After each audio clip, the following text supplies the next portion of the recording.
It's a great day to fly. The Boeing P-54RG Stallion bus finally touches the tarmac, its 3 turbofans barely attached.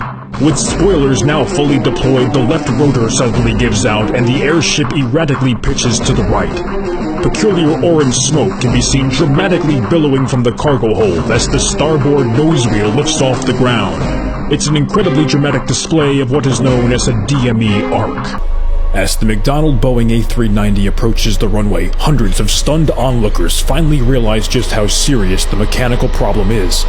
Even in this video footage, it is obvious that the rear of the wings, known as the PTU attitude indicators, are extended well past the rear of the wing itself, or leading edge, as it's known in Part 107 transport pilot circles.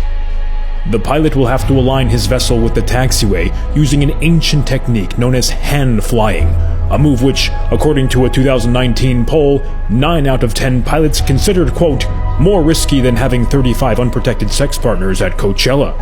With mere millimeters to spare, the pilot suddenly engages in the afterburners, which allows the front mass weight damper in the front of the plane to swing to the right, aligning the plane with the tarmac, forcing its huge 18 nose wheels to finally touch the PAPI indicators. Alright, Jimmy, just like we talked about, don't be afraid to go around if you have to. I won't judge. Don't worry, I'm gonna make it. It's fine. Alright, easy does it now. Bring it in. Come on. Whoa, what's that? Let's get it back up. Okay, I'm working on it here.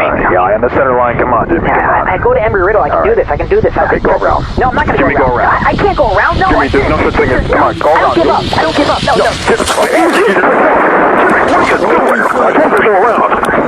Look, I landed my first plane. With all air traffic controllers busy in Hangar Kilo, everyone responsible is oblivious that there are 2 jumbo jets on intersecting paths just moments from colliding at this busy international airport. Runway 43L is notorious for such errors known as handoffs, dangerous situations that luckily are very rare in the world of air traffic control. Suddenly, a Learjet appears from the south. A controller on the ramp raises his left wand 3 times, the ICAO standard signal for go around, but the pilot does not acknowledge nor follow these warnings. A siren, known as a Tracon, alerts Washington, D.C. that there is a potential conflict unfolding on the runway, events that are thoroughly investigated by the Department of Agriculture. The Learjet then suddenly increases its hydraulic pressure, resets its altimeter, and takes to the skies.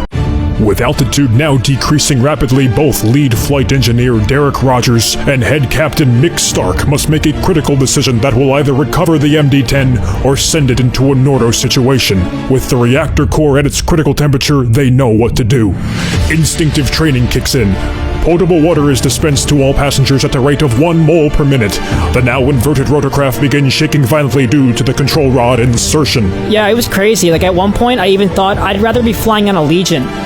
With the angle of attack now within limits of the prop pitch, the pilots notice the plane is too hot to land. The solution? Deploy the RAT, a small fan that cools the outside of the plane in dire situations. With over 650 passengers on board, the pilot of the Boeing A390 Mark II pulls up on the control column known as the collective, in an effort to increase the third engine prop wash to fight the effects of the jet stream. Suddenly, the plane violently bounces off the runway, a condition known as a Cat 3 approach, named after the fact that 3 out of 3 cats will awake from sleeping due to the impact velocity. The pilot radios mission control in Houston via a high-tech packet switching network known as LORAN and asks permission to drop the oxygen masks. Standard procedure in missed takeoffs used to increase the alertness of the crew. I tried this on Microsoft Flight Simulator once. Don't put it in reverse. Put the reverse on. No, this is a terrible fucking idea. Okay, there you go. Now just back it up. Alright, this isn't gonna work. Fucking shut up, trust me. Gentlemen from the flight deck, and on behalf of Spirit Airlines, welcome aboard Flight 1525 at service over to Burbank today. You might have noticed that we do have some additional snow and ice on the wings than we normally do, simply because, less than 50% of the people on board this flight opted to pay for the $15 charge to have that snow and ice removed when they checked out on SpiritAirlines.com. Not to be alarmed, though, from my experience as we approach the V1 speed here during our takeoff, the snow and ice will naturally come off the wings, which, by the way, Carl, we're approaching V1. Dude, we're not real white. Seriously? V1? I didn't look at the numbers. You're supposed to. Alright, V1. Anyway, yeah, so, again, it's nothing to be alarmed about. Yeah, V2. Well, sure. Rotate. Okay, me too. All right, me Come too. on, Okay, Anyway, we're going to Burbank today. You know, Burbank is a city. It's in the San Fernando Valley, and you know I'm not IFR rated, so what I'll try to do is try to find the San Gabriel Mountains out the tops of the clouds. Hopefully I can do that, and then sneak over the Route 14 Valley there, and we'll come down from the north.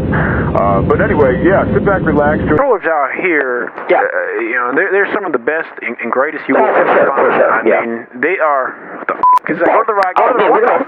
Okay, keep it on moving around. We got some traffic. Go to the right. On. Beacon. On. Ignition. Clear prep. Okay, what's the ATIS information? Information kilo. What?